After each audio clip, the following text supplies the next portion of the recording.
विश्व के सभी संसारी जीव अनादिकाल से क्रोध कषाय से ग्रसित हैं। यह क्रोध कषाय संतति की अपेक्षा अनादि से है। क्रोध जीव की एक ऐसी विकृति है जिसके कारण उसका विवेक समाप्त हो जाता है, भले बुरे का निर्णय नहीं कर पाता है।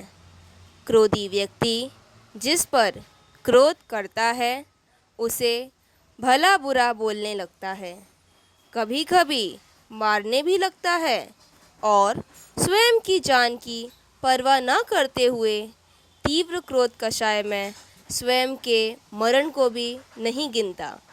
संसार में जितनी भी हत्याएं होती हैं उनमें से अधिकतर क्रोध के आवेश में ही होती हैं। आजकल सारी दुनिया में मनुष्यों द्वारा जितना भी विनाश होता देखा जाता है वह सब क्रोध कषाय के कारण ही है। क्रोध मन की शांति भंग करने वाला मनोविकार है। क्रोधी व्यक्ति जिस स्थान पर क्रोध करता है वहाँ के वातावरण को भी अशांत कलुषित कर देता है। क्रोधी व्यक्ति की शक्ति यदि कम है तो शक्ति के अभाव में वह कुछ कर नहीं पाता और बैर धारण कर लेता है, जो कि दबी हुई क्रोध कषाय है। क्योंकि तीव्र क्रोध कषाय का काल बहुत थोड़ा है, जबकि बैर का काल बहुत समय चलता है, कहीं तो पीढ़ी दर पीढ़ी भी चलता रहता है।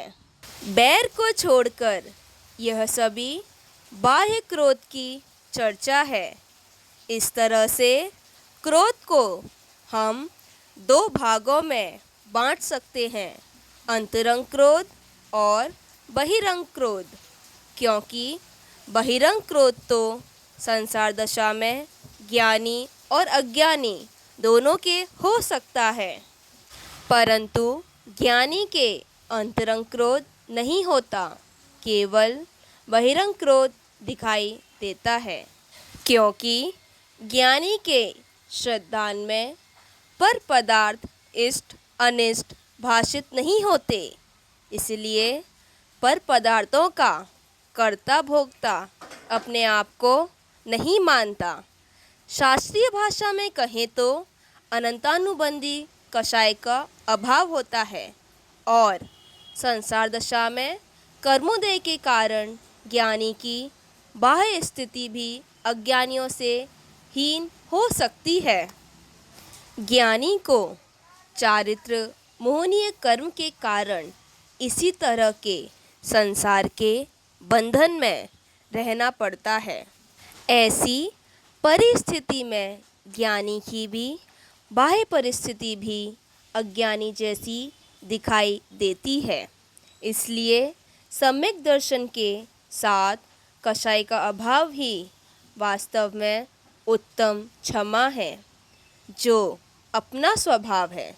अतः हे संसारी जीवों, यदि अपना दुख मिटाना चाहते हो तो अपने स्वभाव को समझकर उसमें आचरण करो।